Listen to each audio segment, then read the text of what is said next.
பிதா சுதன் பரிசுத்தாவின் பெயராலே ஆமேன். மரியே வாழ்க. இன்றைய வார்த்தை, மனிதர்களுக்கு கீழ்ப்படிவதை விட கடவுளுக்கு அல்லவா கீழ்ப்படிய வேண்டும். We must obey God rather than any human authority. திருத்தூதர் பணிகள் அதிகாரம் 5 வசனம் 29.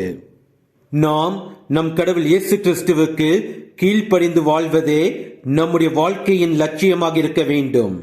உலகத்தின் ஆசாபாசத்துக்கு கட்டுப்பட்டு நம் மனசாட்சியில் குடிக்கொண்டிருக்கும் நம் கடவுள் இயேசு கிறிஸ்துவுக்கு விரோதமாக நாம் செய்யும் செயல், நாம் எண்ணும் எண்ணம், நாம் பேசுகின்ற பேச்சு, நாம் அவருக்கு எதிராக கொள்ளும் உறவுகள், நட்புகள், இது அனைத்தும் நாம் அவருக்கு எதிராக வாழ்ந்து கொண்டிருக்கின்றோம் என்பதுதான் அர்த்தம். எவ்வளவு பெரிய கஷ்டங்கள் வந்தாலும் நம் கடவுள் இயேசு கிறிஸ்துவுக்கு எதிராக செயல்படுபவர்களுக்கு ஒத்துழைப்பு தரக்கூடாது. நம் கடவுள் இயேசு கிறிஸ்துவுக்கு கீழ்ப்படிந்து நீதியோடும் நேர்மையோடும் உண்மையோடும் நாம் வாழ வேண்டும்.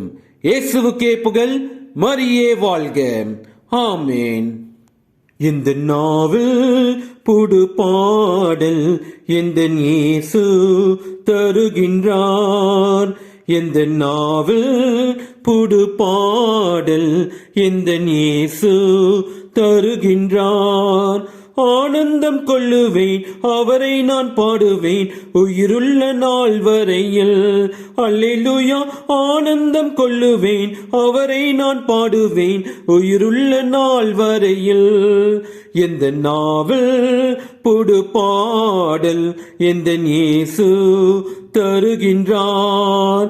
சேற்றில் விழுந்த என்னை அவர் தூக்கி எடுத்தார், நாற்றம் எல்லாம் ஜீவ ரத்தம் கொண்டு மாற்றினார். சேற்றில் விழுந்த என்னை அவர் தூக்கி எடுத்தார், நாற்றம் எல்லாம் ஜீவ ரத்தம் கொண்டு மாற்றினார்.